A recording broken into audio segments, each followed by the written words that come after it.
नमस्कार। प्रारब्ध पर आप सभी का स्वागत। मैं अवनीश, हमारे साथ हैं गौरव प्रधान जी। गौरव जी, बहुत-बहुत स्वागत, नमस्कार। बहुत-बहुत नमस्कार। जी, गौरव जी, आपसे पिछली बातचीत हुई थी, उसके बाद से एक छोटा-सा अरसा ज़रूर बीता है, लेकिन ये अरसा इतना गतिविधियों वाला रहा है। ऑपरेशन सिंदूर के बाद हम लोगों ने कई बार बात किया, लेकिन मोदी जी संसद में भी बोला है, राहुल गांधी और विपक्ष का वो सपना भी उन्होंने पूरा कर दिया कि हाँ साहब, ऑपरेशन सिंदूर पर आप संसद में बहस कराइए। 2 दिनों की बहस के बाद प्रधानमंत्री, गृह मंत्री और तमाम नेताओं ने इंक्लूडिंग प्रियंका वाड्रा ने भी बोला, अखिलेश ने भी बोला, राहुल ने भी बोला। वो सारी चीज़ें हम उस पर भी कवर करेंगे। लेकिन जिस तरीके से बिहार सभा चुनाव से पहले चुनाव आयोग फर्जी वोटरों पर एक ऑपरेशन चलाए हुए है और इलेक्शन कमीशन ने अब ये भी कह दिया कि साहब, सुप्रीम कोर्ट की रूलिंग आई, सुप्रीम कोर्ट भी ये चाहता है कि देश में एक भी फर्जी वोटर ना हो। वेस्ट बंगाल की नोटिफिकेशन जारी हो गई, ममता बनर्जी अलग घबराई हुई हैं। विपक्ष ये कहने लग गया है कि ये इनडायरेक्ट एनआरसी है। क्या किसी देश के पास कोई ऐसा नागरिकों का रजिस्टर नहीं होना चाहिए? अगर उसकी बात हो रही है तो डायरेक्ट इनडायरेक्ट क्या, डायरेक्ट क्यों नहीं? मोदी 3.0 बड़े-बड़े फैसले आने वाले हैं। जो तेवर संसद में दिखाई दे रहा है सरकार का, खुद नरेंद्र मोदी का, प्रधानमंत्री जी का, गृह मंत्री जी का, उन्होंने गगोई को सीधे-सीधे पाकिस्तान कनेक्शन पर धमकी दी और ये गृह मंत्री अमित शाह कह रहे थे जो खुद इस मामले को डील करेंगे क्योंकि होम अफेयर्स उनके पास। गौरव जी। विनेश भाई, पिछले 1 महीने में बहुत कुछ हुआ है और आगे भी बहुत कुछ होना है। 3 पॉइंट मूल रूप से हैं। आपको याद होगा पिछले साल जब इलेक्शन रिजल्ट आए थे, हम आपके साथ ही लखनऊ में बैठे हुए थे और हमने ये बोला था कि 240, ठीक है, हमें बुरा लगा क्योंकि 272 पार नहीं हुआ, 300 पार नहीं हुआ, तो हमें बुरा लगा। लेकिन ये बात निश्चित तौर पे थी और हमने बोली थी कि 2024 में 2040 आने के बाद तांडव होने में कमी नहीं आएगी। जो लोगों को लग रहा था कि नरेंद्र मोदी बहुत सॉफ्ट हो जाएंगे, 240 सीट जैसे आपने 240 2040 जी जी 240 सीट आने के बाद नरेंद्र मोदी नरम हो जाएंगे, काम हल्के हो जाएंगे, सबकी मर्जी लेके चलनी पड़ेगी। हमने तब भी बोला था नरेंद्र मोदी के चरित्र में ये नरमी है ही नहीं, वो तांडव करेंगे और कर रहे हैं। दूसरी बात, भारत आज उस पायदान पे बैठ गया है जाके, जहां वो दुनिया को अपनी ताकत से दुनिया को झुकाना सीख चुका है। भारत में ये क्षमता आज की नहीं है, भारत में ये क्षमता सदियों से है। लेकिन जो हमारे रूलर्स रहे या पॉलिटिकल पार्टी जिन्होंने रूल करा, उन्होंने भारत की इस क्षमता को हमेशा ड्रॉर में बंद करके ताले में रखा हुआ था। तो चाहे टेक्नोलॉजी की बात हो, चाहे राजनीति की बात हो, चाहे डिप्लोमेसी हो, भाई यही जयशंकर 40 साल से थे ना विदेश मंत्री में। कोई कल के चुनाव लड़के एज ए पॉलिटिशियन तो आए नहीं है, ही वाज अ ब्यूरोक्रेट, ठीक है ना, फॉरेन मिनिस्ट्री में रहे 40 साल से। तो ऐसा तो नहीं नरेंद्र मोदी आने के बाद उनका माइंड बदला। नरेंद्र मोदी से पहले भी सोच, तो इंसान का चरित्र तो नहीं बदलता है ना, चाहे कोई भी सरकार आए ना आए। लेकिन कल जो हुआ वो मेरे ख्याल से, वैसे तो बेशर्मों का कोई वो नहीं है मापदंड, लेकिन अगर हम और आप उस जगह होते तो हम कहते हमसे बहुत बड़ी गलती हुई कि हमने ऑपरेशन सिंदूर पे संसद में चर्चा की मांग की। हम ये कहते कि ठीक है, ऑपरेशन सिंदूर जब तक चल रहा है तब तक हम चर्चा नहीं करेंगे, जब ऑपरेशन सिंदूर खत्म हो जाएगा तब हम चर्चा करेंगे और कायदे से होना भी यही चाहिए। लेकिन नरेंद्र मोदी को नीचा दिखाने के लिए, क्योंकि देखिए अपोजिशन आज जो भी हो, अपोजिशन भारत की बात नहीं करती, अपोजिशन को भारत से मतलब नहीं है। अपोजिशन को पहली चीज, पाकिस्तान चाइना के स्पोक्सपर्सन है, और दूसरा, उन्हें केवल कुर्सी से मतलब है कि कब वो कुर्सी हमारे पास आती है। तो उनका एक ही उद्देश्य रहता है कि नरेंद्र मोदी को कटघरे में खड़ा करके नीचे दिखाओ। लेकिन कल जो डिस्कशन हुआ, परसों जो हुआ और कल जो हुआ, कल जब गृह मंत्री बोले और प्रधानमंत्री बोले, तो कांग्रेस के इतिहास के सारे पन्ने पलट के खोल दिए गए। अफसोस है कि जिस कांग्रेस नेहरू नेहरू करती है, नेहरू हो, इंदिरा गांधी हो, राजीव गांधी हो, सबके कच्चे चिट्ठे कल आराम से एक एक करके 2 घंटे में नरेंद्र मोदी ने खोल के हाथ में रख दिए। अब बेशर्मों की तो कोई हद है नहीं, वो बाहर जाके कुछ भी बोले, लेकिन अगले 500,000 साल जब भी संसद के पटल पे इतिहास की बात करी जाएगी तो ये पन्ने रिकॉर्ड में हैं।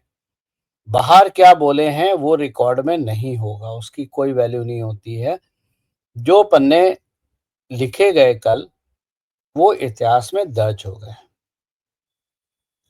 तो मेरा ये मानना है कि राहुल गांधी भाजपा की जीत का सबसे बड़ा कारण है, और इनको जहां एलओपी हैं वो एलओपी ही रहें। और जो मैं मेरी तो कांग्रेस से निवेदन है कि इनको हमेशा के लिए प्रधानमंत्री उम्मीदवार बना के रखना चाहिए, क्योंकि जितने ये 1970 के दशक के एंग्री यंग मैन बनने की कोशिश करते हैं 1990 के दशक के, उतने ही वोट रोज ये अपने काट लेते हैं।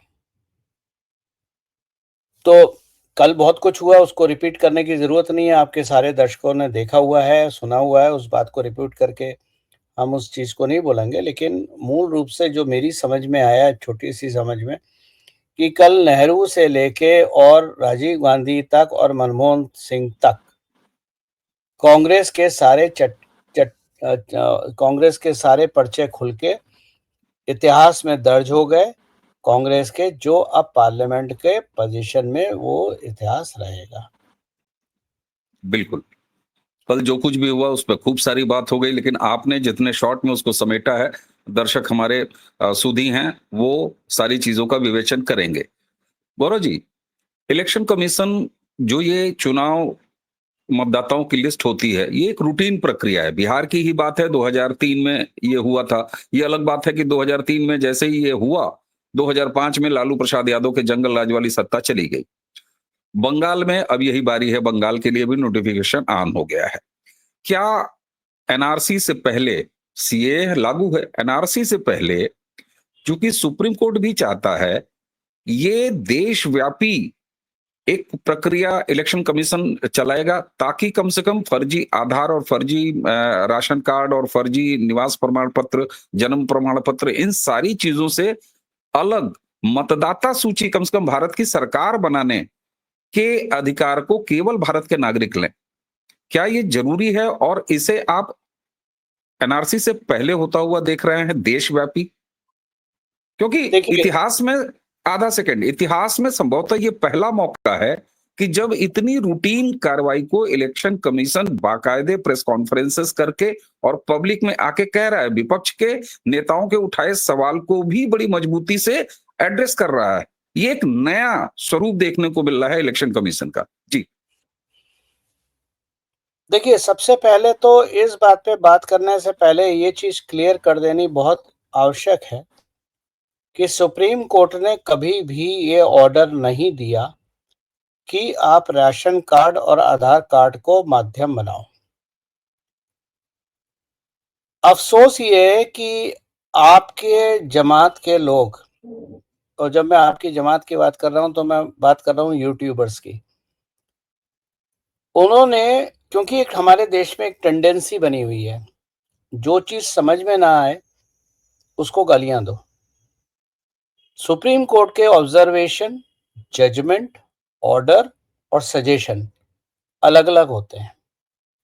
जिन लोगों को ऑब्जर्वेशन, जजमेंट, ऑर्डर और सजेशन में फर्क नहीं पता, वही लोगों को गुमराह कर रहे हैं यूट्यूब पे कि सुप्रीम कोर्ट ने कहा है कि आधार को इंक्लूड करो, यानी जो सर की पूरी प्रक्रिया है वो ही खत्म कर दी, ऐसा लोग बोल रहे हैं। और बड़े शान से बोलते हैं सुप्रीम कोठा और पता नहीं क्या-क्या। तरस आता है ऐसे लोगों पे, क्योंकि जो ये लोग लोगों को मिसगाइड करते हैं, क्योंकि इनकी खुद की समझ नहीं है। और अफ़सोस ये है कि इस काम को करने में कुछ यूट्यूब चैनल ऐसे हैं जो वकील लोग चलाते हैं।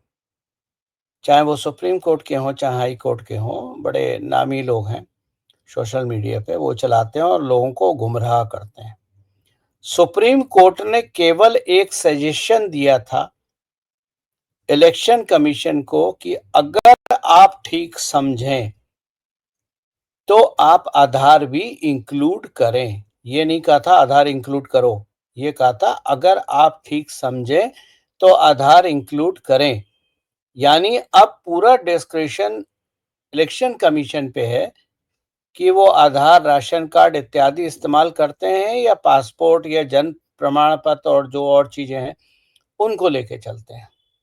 तो ये क्लैरिफिकेशन करना बहुत जरूरी है, क्योंकि लोगों को मिसगाइड किया गया है। अब बात करते हैं, क्या ये एनआरसी से पहले की दस्तक है? ये एनआरसी से पहले की दस्तक नहीं है, यही तो एनआरसी है भाई। एनआरसी का मतलब ये थोड़ी ना वो जो गेट के बाहर सिक्योरिटी गार्ड बैठा होता है, आपकी एंट्री लिखवाता है, आपका एग्जिट लिखवाता है, एक रजिस्टर मेंटेन करता है। जिंदगी में जब तक कोई क्राइम ना हो तब तक वो रजिस्टर को कोई पढ़ता नहीं है। ऐसा कोई रजिस्टर थोड़ी ना बनेगा। और ऐसा रजिस्टर बनके किसी चीफ मिनिस्टर या प्रधानमंत्री के दफ्तर में या होम मिनिस्टर के दफ्तर में तो रखा नहीं जाएगा। भाई आपका जो वोटिंग राइट है वही तो लेजिटिमेट है कि आप भारत के नागरिक हैं। और एनआरसी का उद्देश्य क्या है? भारत के नागरिक। तो एनआरसी इसके बाद होगा, ये कोई एनआरसी इसके बाद, यही एनआरसी है भाई। और इसीलिए सारी विपक्ष देखो, तेलंगाना चुनाव से पहले कुछ 16 लाख 21 लाख ऐसे करके लोग डिलीट करे गए थे।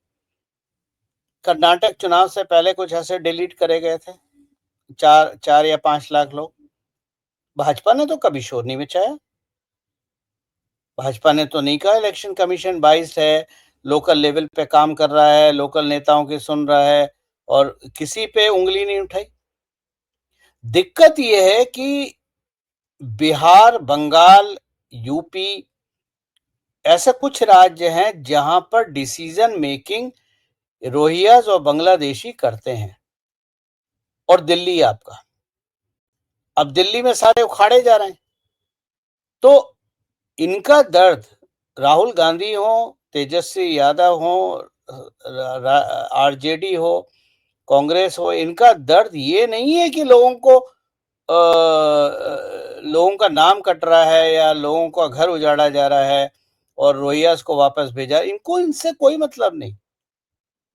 इनका दर्द केवल ये है कि हमारा वोट बैंक डिप्लीट हो रहा है। अगर आपके 7 लाख वोटर आपके राज्य में अब रहते ही नहीं है, वो दिल्ली, बॉम्बे, कहीं और जगह अच्छी जगह सेटल हो गए हैं अपने काम के वास्ते, अब उनके बच्चे भी वहां पर हैं, वो भी वहां पर हैं, नाम चढ़ा हुआ है, उनके नाम से फर्जी वोट पड़ते हैं, एक तरफ से पड़ते हैं। हटा लीजिए ये सारी चीजें और दिखा दीजिए अगर ममता बनर्जी और आरजेडी जीत जाए तो। ये जो मुस्लिम परस्त पॉलिटिक्स है भारत की, चाहे वो समाजवादी करे, राष्ट्रीय जनता दल करे या ममता बनर्जी करे, ये मुसलमान और हिंदू की नहीं है। ये जो फर्जी वोट है उसकी राजनीति है। भाई मान लीजिए आप और हम बंगाल में रहते हैं, हम आप माइग्रेट होके दिल्ली आ गए। अब हम पिछले 20 साल, 25 साल, 30 साल से दिल्ली में, हम बंगाल जाते ही नहीं है, हमारा नाम वहां रिकॉर्ड में चढ़ा हुआ है, पक्का पड़ा हुआ है। वोट कौन देता है हमारी जगह? मुसलमान। तो ये जो कैलकुलेशन गड़बड़ा गई है विपक्ष की, ये जो सर करके इलेक्शन कमीशन जो कर रहा है, इनकी बौखलाहट ये है कि वोट बैंक साफ किया जा रहा है और यही एनआरसी है और ये हर सही समय पे हो रहा है। बहुत सारे लोग प्रश्न कर सकते हैं ये पहले क्यों नहीं हुआ, 10 साल 11 साल मोदी ने क्यों निकाल दिया, लेकिन हर चीज का एक समय होता है और मेरा एक सिंपल सा लॉजिक यही है कि जब तक आपका देश इकोनॉमिकली और पावरफुली सशक्त ना हो जाए तब तक आप इन तरह की चीजों को हाथ नहीं लगाते, क्योंकि फिर आपको उखाड़ के बाहर फेंक दिया जाएगा। इसलिए 2-3 टर्म जीतना और वो लॉस एक्सेप्ट करना जरूरी था अगले 1000 साल की सफाई के लिए। जी गौरव जी, बिल्कुल आपने सही कहा और ये एक बड़ी सच्चाई आपने बताई कि दरअसल ये जो एसआईआर हो रहा है, इलेक्शन कमीशन जो मतदाता सूचियां दुरुस्त कर रहा है, इसका मतलब भारत के नागरिकों की जो असली नागरिक हैं, जो सच्चे नागरिक हैं, उनकी एक लिस्ट और this is what NRC is. तो निश्चित तौर पर यही एग्रेशन अब समझ में आ रहा है कि इतना सक्रिय क्यों है इलेक्शन कमीशन। निश्चित तौर पर ये रूटीन प्रक्रिया नहीं है, ये सीधे सीधे एनआरसी है और देश में एनआरसी होना चाहिए। मैं थोड़ा-सा आपको ऑपरेशन सिंदूर पर 2 दिन की हुई चर्चा की तरफ एक बार फिर वापस ले चलूँगा। कल राहुल गांधी ने प्रधानमंत्री ने अपनी बात में कहा, इससे पहले विदेश मंत्री कह चुके थे, इससे पहले रक्षा मंत्री ने ये बात कह दी और समय-समय पर लगातार हाउस के बाहर से भी सरकार द्वारा कहा गया कि किसी भी देश के राष्ट्राध्यक्ष ने ऑपरेशन सिंदूर में सो कॉल्ड सीज फायर नहीं किया। सीज फायर का मतलब ही नहीं जब वो अभी भी चल रहा है ऑपरेशन, जो कि प्रधानमंत्री ने कहा। राहुल गांधी क्यों तुले हुए कि ट्रंप का नाम लो, ट्रंप का नाम लो? क्या राहुल गांधी इतना भी नहीं जानता वो आदमी कि इंटरनेशनल डिप्लोमेसी में इस तरह की चीजें नहीं कही जा सकती या कहती हैं, उसके बावजूद भी प्रधानमंत्री ने कहा। राहुल गांधी की वो क्यों क्यों चाहते हैं राहुल गांधी कि ट्रंप का नाम लिया जाए? राहुल गांधी ट्रंप का नाम लेने के लिए इसलिए जोर कर रहे हैं और कांग्रेस पार्टी इसलिए जोर कर रही है कि एक बार आपने ट्रंप का नाम लिया, 1-2 बार आपने ट्रंप का नाम लिया, उससे आपकी डिप्लोमेसी की बाजे बज जाएंगे और डिप्लोमेसी के जब बाजे बजेंगे अमेरिका और इंडिया के रिलेशन खराब होंगे, क्योंकि खटास तो नेचुरल आएगी।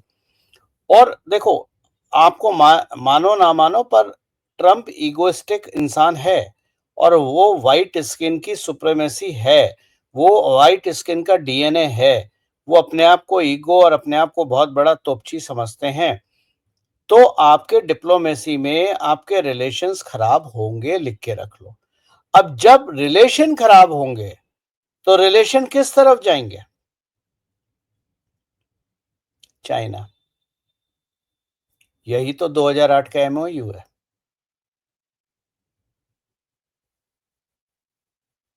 तो राहुल गांधी जबरदस्ती करके और जोर लगा के नरेंद्र मोदी के पीछे पड़े हुए थे कि वो ट्रंप का नाम लें, जिसमें नरेंद्र मोदी ने बहुत ही चालाकी से और बहुत मैच्योरिटी से ट्रंप का नाम नहीं लिया और केवल एक वक्तव्य बोला कि दुनिया का कोई भी देश 193 यूनाइटेड नेशन में, और उन्होंने नाम लिया 2-3 का, मलेशिया, फ्रा- अ, टर्की।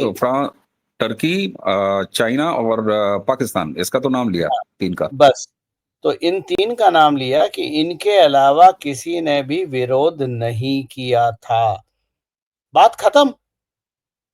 ट्रंप का नाम लेने की क्या जरूरत है? क्योंकि आप चाहते हैं कि भारत के जो रिलेशनशिप है अमेरिका से वो खराब हो, और जब वो खराब होगी तो आप नेचुरली मजबूरी में प्रेशर के अंदर जाके चाइना की गोद में बैठ जाएंगे। राहुल गांधी चाहते हैं भारत चाइना की गोद में जाके बैठे। तो इस वक्त क्या ये समझा जाए गौरव जी कि राहुल गांधी सीधे सीधे अब चीन के पेरोल पे काम कर रहे हैं और भारत की संसद में बैठ के ये काम कर रहे हैं? 2008 के बाद अब अगर 2025 में आप कह रहे हैं क्या ये समझें, तो मैं तो फिर यही कहूंगा कि आप बच्चे हैं, क्योंकि ये तो काम उन्होंने 2008 के एमओयू साइन करने के बाद शुरू कर दिया था। गलवान क्या था, ढोकलम क्या था, सिक्किम क्या था, अरुणाचल क्या था, कौन सी एक बात पे राहुल गांधी ने भारत का साथ दिया? वो तो हमेशा चाइना का पक्ष लेके चले। जब हमारी सेनाएं लड़ रही थी तो ब्रीफिंग के लिए चाइनीज एम्बेसडर के घर में जाके बैठ गए थे। तो राहुल गांधी आज से नहीं, राहुल गांधी हमेशा से थाईलैंड जाते हैं तो काय के लिए जाते हैं? क्योंकि वो एक आइलैंड पे बैठ के वहां चाइनीज भी आते हैं, ये भी आते हैं और वहां डिस्कशन होता है। वो मसाज वसाज कराना तो मजाक है, ठीक है ना, वो जी। लाइट मोमेंट है, वो थाईलैंड उसके लिए फेमस है तो उसकी बात होती है, पर हम्म। असली कारण तो यही है। हम्म। तो राहुल देखो, राजनीति मैच्योरिटी से करी जाती है। राजनीति सोशल मीडिया पे थप्पड़बाजी से पॉट शॉट लेके नहीं करी जाती है कि ठीक ये बात। एक्सपोज कर दो, वो एक्सपोज कर दो, इसको जेल में डाल दो, उसको गोली मार दो, उसको अननोन मैन के पास भेज दो। राजनीति ऐसे नहीं होती है। हम्म। राजनीति बहुत सोच समझ के करी जाती है और बहुत मैच्योरिटी से करी जाती है।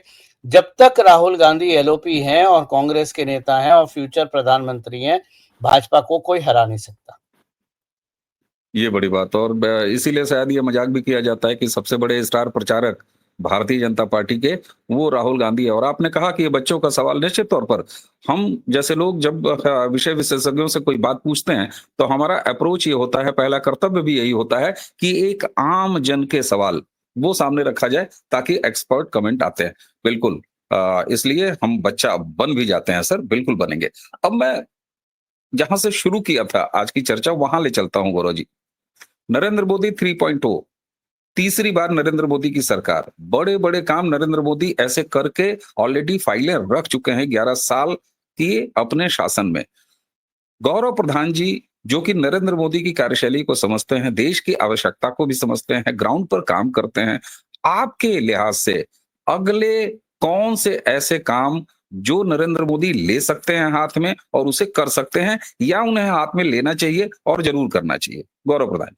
देखिए, लेना चाहिए या करना चाहिए, जब इसलिए हम मैंने ऐसे दोनों जोड़ दिया। जब हम ऐसे शब्दों का प्रयोग करते हैं, तो हम एक तरह से नरेंद्र मोदी को एडवाइस करने के मोड में पहुंच जाते हैं। मेरा इतिहास रखा है पिछले 15 साल से, जो मैं लिख रहा हूं इन चीजों पे। मैंने आज तक कभी भी किसी नेता को एडवाइस नहीं दी है। मैं उसकी कही हुई बात और उसके करे हुए कार्य को लोगों के सामने रखता हूं और उसका उसका क्या इम्पैक्ट होगा, उसका क्या दूरगामी परिणाम होंगे, उनको समझाने की अपनी अल्प बुद्धि से कोशिश करता हूं। बिल्कुल, मैंने इसीलिए दोनों चीज़ जोड़ दिया। कर सकते हैं, आने करना वाले चाहिए। कल जो 2 दिन का डिस्कशन लोकसभा में हुआ है ऑपरेशन सिंदूर पे, हुँ। उसमें एक चीज तो सामने आ गई कि जो भारत सरकार है, उसका पक्ष भारत है और हुँ। जो विपक्ष है, उसका पक्ष भारत नहीं है, पाकिस्तान, चाइना और आपका सोरोस कबाल है। ये आर्म्स लॉबी के लिए भी अब क्यों राहुल गांधी चाहते हैं कि फाइटर जेट गिरे, उनके बारे में बताया जाए। भाई, अगर राफेल गिरा है तो नाम फ्रेंच एयरक्राफ्ट का खराब होगा।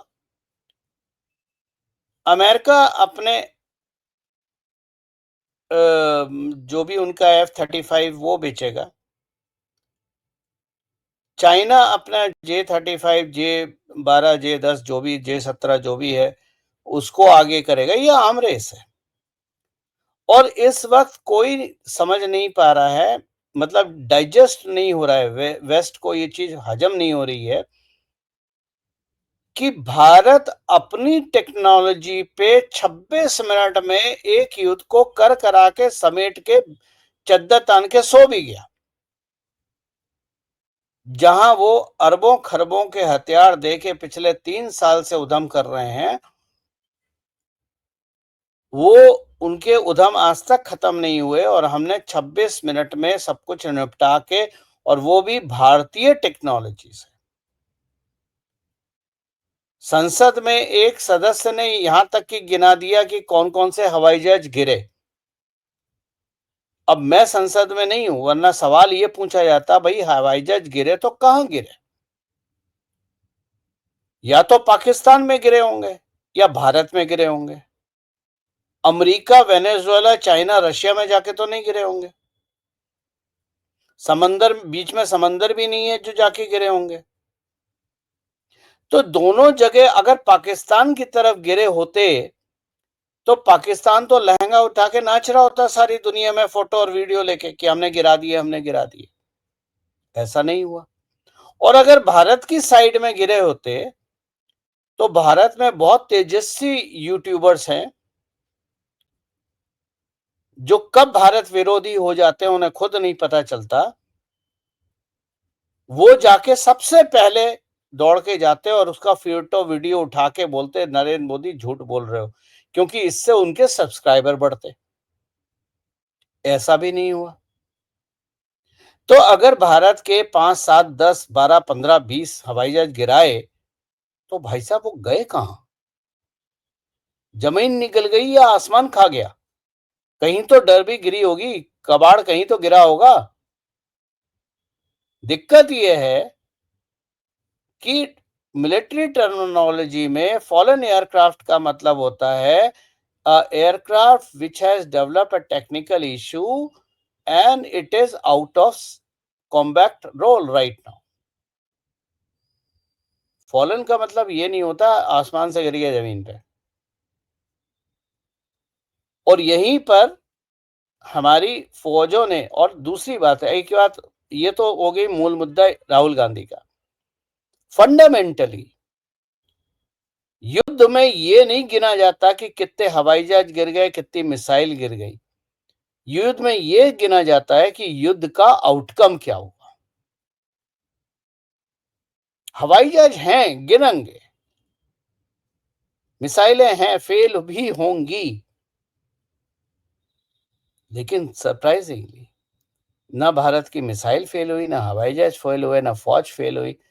जिसे कहते हैं ना परफेक्ट आइडल वॉर 26 मिनट की, वो इतिहास में दर्ज हो गई।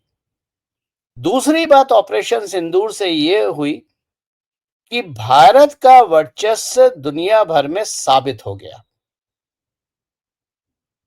कि हम लंबा युद्ध नहीं करते, हम प्रिसाइज स्ट्राइक पे छोटा युद्ध करते हैं और काम खत्म करके हाथ धो के घर चले जाते हैं। हम 3 साल, 4 साल, 5 साल, 10 साल नहीं खींचते। भारत का जो डंका दुनिया में बजा है वो राहुल गांधी और विपक्ष सहन नहीं कर पा रहा है, क्योंकि भारत का अगर डंका बजेगा तो नुकसान सबसे पहले चाइना का होगा, फिर अमेरिका का होगा, क्योंकि दोनों को अपने हथियार बेचने हैं। और भारत ने टांग अड़ा दी है। भारत ने उस व्यापार, हथियार के व्यापार का जो बाजार था, उसके दरवाजे में अपनी टांग घुसेड़ दी है। अब वो दरवाजा उखाड़ के बाहर फेंकना है, जो कभी केवल अमेरिका, रशिया का था, बाद में चाइना का हो गया। और याद रखिए, इस दुनिया में 3 सबसे फ्रस्ट्रेटेड लोग हैं। एक है शी जिनपिंग, जिसकी प्रॉब्लम यह है कि ग्रोथ गिर रही है, बच्चे पैदा नहीं हो रहे, वर्कर्स है नहीं, चाइना को आगे कैसे लेके जाए, लेकिन वो बोलता नहीं है। दूसरा फ्रस्ट्रेटेड आदमी वो है जो रोज दिन में 4 बार मीडिया बाइट देता है, अपने हवाई जहाज से, अपने दफ्तर से, अपनी प्रेस कॉन्फ्रेंस से। मैंने इसको रुकवा दिया, मैंने उसको रुकवा दिया, भले ही रुकवाया ना हो, मैंने ये कर दूंगा, मैं वो कर दूंगा, और शाम को बोलेगा अब मुझे नोबेल प्राइज दे दो। तीसरा आदमी हमारे देश में,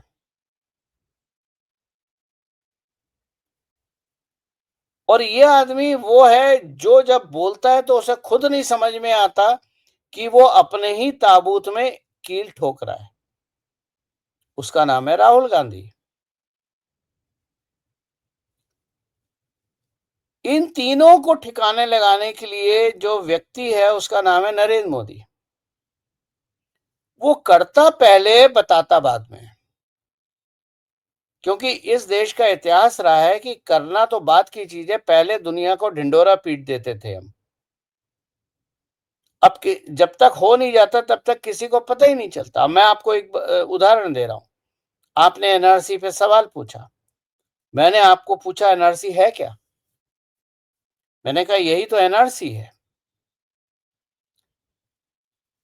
ये मैं बोल रहा हूं, सरकार नहीं बोलेगी आपको। आज नहीं, आज से 10 साल, 20 साल, 25 साल बाद शायद सरकार एक्सेप्ट करे कि यही तो हमारा एनआरसी था,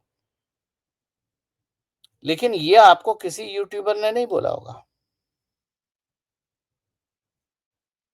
भाई मैं नहीं देखता, मैं ये रिकॉर्डिंग भी करने के बाद क्षमा कीजिए, मैं ये रिकॉर्डिंग करने के बाद भी अपनी रिकॉर्डिंग फिर से नहीं देखता हूं। किसी और के देखने का तो सवाल ही पैदा नहीं होता।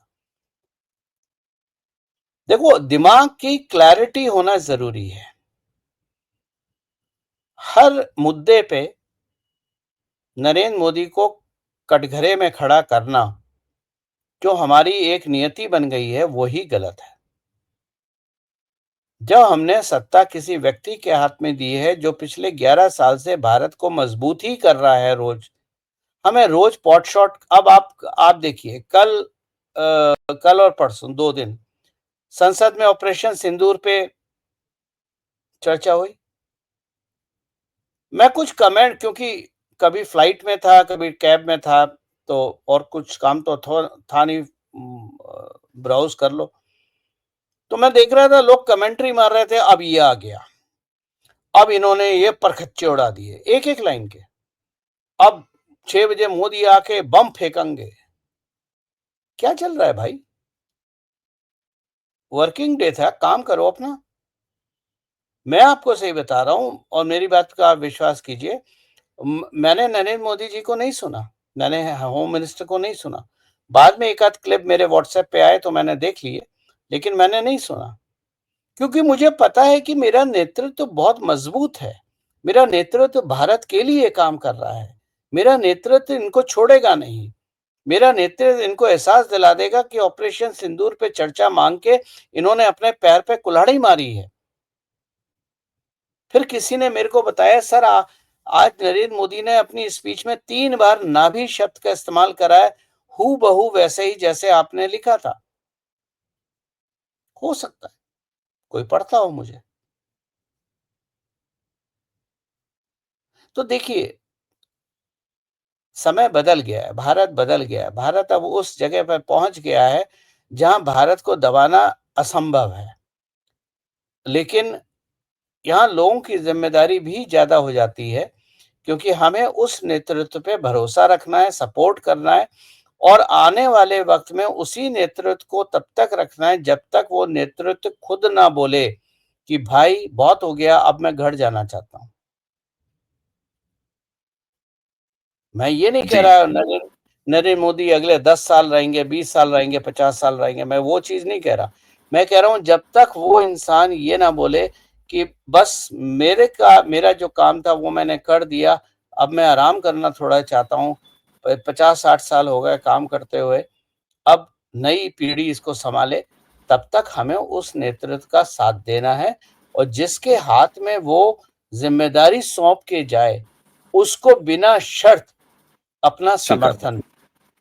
बिल्कुल बिल्कुल। और प्रधानमंत्री जी ने, देखिए हमें तो बातचीत करनी होती है, मैंने पूरा भाषण सुना, मैंने प्रधानमंत्री जी को भी सुना, मैंने जब राहुल गांधी को सुना, हमारी मजबूरी है सर, हमें सुनना ही पड़ेगा, हमने प्रियंका वाड्रा तक को सुना, क्या करें, ऐसे भी दिन देख रहे हूं मैं। कम से कम प्रधानमंत्री ने इतनी डिटेलिंग की और उन्होंने स्पष्ट बताया, 1000 मिसाइल्स हमारे ऊपर आ रहे थे, एक भी हमारे ऊपर नहीं गड़ा, यहां तक बताया।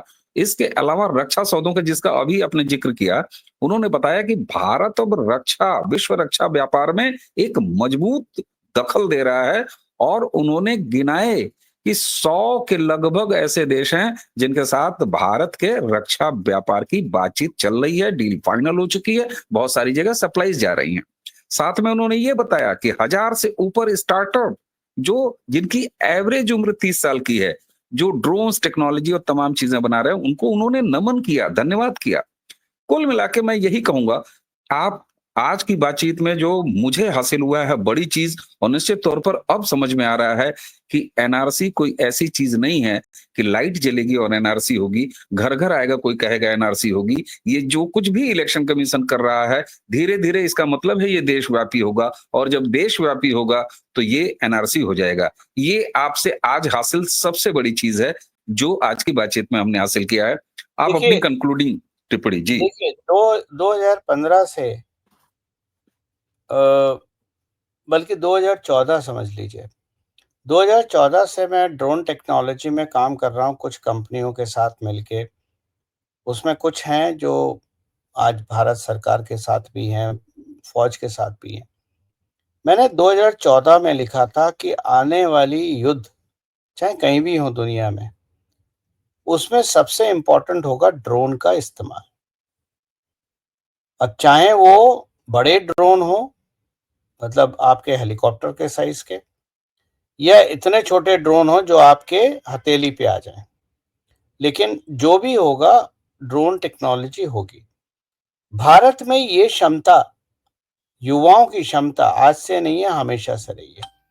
हम लोग भी जब यंगस्टर थे, तो बहुत कुछ करते थे, चाहे वो इलेक्ट्रोमैग्नेटिक गन बनाने वाली बात हो, चाहे और बहुत सारी चीज़ें हों। आप भी इंजीनियर रहे हो, हम भी इंजीनियर रहे हैं, हम सब, आपको भी पता है कि बबलिंग होता था, लेकिन हमारे पास संसाधन नहीं थे। वो प्लेटफ़ॉर्म नहीं थे। हमारी बात कोई सुन नहीं सकता था, क्योंकि ये था जो भी भारत से आएगा वो बेकार ही होगा। एक हमारी सोच ये थी। आज यही युवा हाइड्रोजन पावर्ड रॉकेट बना के स्पेस में भेजने में टेस्ट कर रहे हैं। यही युवा ड्रोन टेक्नोलॉजी में आ रहे हैं, यही युवा मिसाइल्स भी बना रहे हैं, और आने वाले समय में अभी भी बना रहे हैं, बंदूक भी बना रहे हैं, टैंक्स भी बना रहे हैं। आप देखो प्राइवेट सेक्टर को जहाँ आपने खोला, आपके टैंक्स और बख्तरबंद गाड़ियाँ बननी शुरू हो गई। तो भारत सक्षम था, हमेशा से सक्षम था। ये भारत की नियति रही है। लेकिन दलाली की वजह से आपने भारत के लोगों को उत्साहवर्धन नहीं किया, आपने सपोर्ट नहीं किया। इस युद्ध में हमने दुनिया को ये दिखाया कि ये जितना टर्की और चाइना का माल है ड्रोन में और जो एयर डिफेंस सिस्टम में, हमारा इंडिजिनस डेवलपमेंट बहुत ज़्यादा है। आज हमारे पास मैक 8 की हाइपरसोनिक मिसाइल है। तुम जितनी देर में पलक झपकाओगे, उतनी देर में वो कांड करके आ जाएगी। ये हमने ही डेवलप करी है ना, हमने कोई, चाइना ने तो देखो, चाइना ने जो डेवलप करी है, बहुत सारी टेक्नोलॉजी वो चोरी से करी है, रिवर्स इंजीनियरिंग जिसे कहते हैं। चाहे वो आपके स्टेल्थ प्लेन हो, जो आपने क्वेटा से उठाया था जब ओसामा बिन लादेन को मारा गया था, तो ब्लैक हॉक हेलीकॉप्टर लेके गए थे और उसकी स्टेल्थ टेक्नोलॉजी से आपने डेवलप करा। पाकिस्तान का जो हथियार है वो पूरा का पूरा चाइना का कबाड़ है। एक भारत ही तो ऐसा है ना, अमेरिका और रशिया के बाद, जो इन अपना लोकल डेवलपमेंट कर रहा है। तो ऑपरेशन सिंदूर, डिस्कशन बहुत लंबा हो सकता है, बट इसने बहुत सारे जो मिथ हैं उनको दूर कर दिया। बिल्कुल, बहुत सारे भ्रम ये भी दूर हुए हैं, और न सिर्फ संसद में कुछ सनकी नेताओं जो कभी भी समझ पाने के लिए उनका प्रारब्ध ही नहीं है कि वो समझ पाएँ। प्रधानमंत्री ने भी हाँ, खूब चुटकी ली अब और मैं सारी डिटेलिंग की। जी, मैंने जी। एक क्लिप देखा था, ये असम के जो हैं गौरव गोगोई का। तरुण गोगोई। नहीं, नहीं, हाँ, सॉरी, गौरव सॉरी, गोगोई, तरुण गोगोई क्या, हाँ, गौरव गोगोई, यस, तरुण गोगोई के बेटे हैं ना, बेटे। जी, जी। कि भाई हवाई जहाज ने दूर से मिसाइल क्यों मारी, पास से जाके क्यों नहीं मारी? सर मीम बन रहे हैं उस पे, मैं वो कह नहीं सकता। नहीं, मैं दूसरी बात कर रहा हूँ। जिस चीज की आपको जानकारी नहीं है उसमें आप जजमेंट क्यों दे रहे हो? दूर से मारा, पास से जाके क्यों नहीं मारा, पप्पी लेके क्यों नहीं मारा, बता के क्यों नहीं मारा? हम ठोक रहे हैं, फोड़ रहे हैं तुम्हें, प्लीज हम फोड़ देंगे अब तुम्हें। और अनफॉर्चुनेटली, बदकिस्मती से, इन लोगों को हम माननीय सदस्यगण कहते हैं। कहते हैं दो मजबूर टके के कहते हैं। 2% सड़क छाप गुंडे से ज्यादा इनकी औकात नहीं है, ना अकल में, ना बोलचाल में, ना किसी चीज में। लेकिन हमें मजबूरी है कि संसद का सदस्य होने के नाते हमें इन्हें माननीय सदस्य बोलना पड़ता है। ठीक बात। नमस्ते हालांकि एक करना तो दूर की बात, मैं तो इनको इनके कान के नीचे 2 बजा के बात करूं। एक स्लिप ऑफ टंग हुआ, पता नहीं वो स्लिप ऑफ टंग ही है या वो जानबूझ के आदतन बोल गए। राहुल गांधी से भी हुआ, उन्होंने कोई कोई फाइटिंग के स्लिप ऑफ पहले जो है फौज से कुछ कोई और भी बोला। कोई स्लिप ऑफ टंग नहीं है। हमें पता है एआईसीसी के अंदर बैठ के किस तरह की भाषा का प्रयोग होता है, ठीक जी है। तो संसद में वो कुछ नहीं, वो उत्तेजित जब ज्यादा हो जाते हैं तो आपका दिमाग आपके कंट्रोल से बाहर हो जाता है। तो जिस तरह बिल्कुल। से 90 के दशक के एंग्री यंग मैन बनने की कोशिश कर रहे थे कि टेबल को फोड़ देंगे, मार देंगे, और स्पीकर साहब को बोलना पड़ा ये संसद की प्रॉपर्टी है, क्योंकि किसी ने उनको ये एडवाइस दे रखी है कि अगर आप एंग्री यंग मैन की तरह बोलोगे तो भारत का युवा आपको वोट देगा। और भारत का युवा बहुत मैच्योर हो चुका है। ये वो युवा नहीं है 1990 और 1980 के दशक का, जो राजीव गांधी की स्मार्टनेस देख के उसको उस पर फिदा होकर वोट दे देता था। देश के बारे में तो किसी को पता ही नहीं। जी तो राहुल गांधी को जो भी एडवाइस दे रहा है, मैं तो कहूंगा भाई या तो तू रिजाइन करके घर चला जा, वरना वैसे भारत रत्न तेरे को ही देना होगा, मैं 20-25 साल बाद तुम्हें दे दूंगा। नहीं रिकमेंड गौरव कर जी दूंगा। प्लीज, गौरव जी प्लीज मेरी रिक्वेस्ट है, ऐसा ना कीजिए। अगर वो एडवाइजर चला गया तो फिर बीजेपी का नुकसान हो जाएगा, देश का नुकसान हो जाएगा। मैं वही कह रहा हूँ, उसको तो भारत रत्न देना चाहिए कि वो हमारा ही काम कर रहा है। बिल्कुल।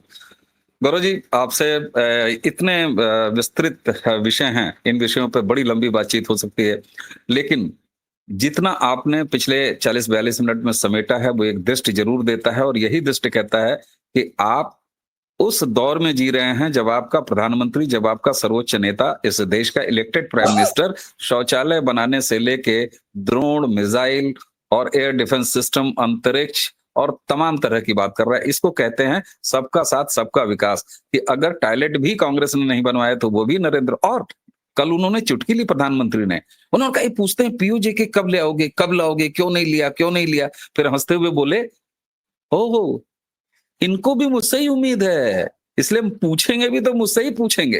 तो प्रधानमंत्री 3.0 अपने तीसरे कार्यकाल में एक दूसरे तेवर में है। भला हो उन देखिए लोगों का जिन्होंने देखिए 240 सोचा था। जी जब कांग्रेस ने बात करी पीओजे के कब लाओगे, कब लाओगे, कब लाओगे, कांग्रेस को ये लगा कि नरेंद्र मोदी को हम घेर लेंगे। घेर लिया।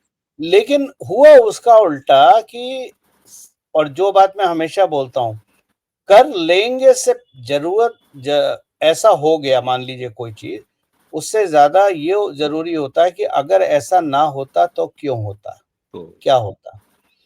तो नरेंद्र मोदी ने वहीं से उनको पकड़ लिया कि ठीक है, तुमने पीओजे के नरेंद्र मोदी नहीं, नरेंद्र मोदी जी पीओ के लाओ क्योंकि उम्मीद हमसे है, लेकिन पहले ये तो समझ लो पीओजे के हुआ गया क्यों।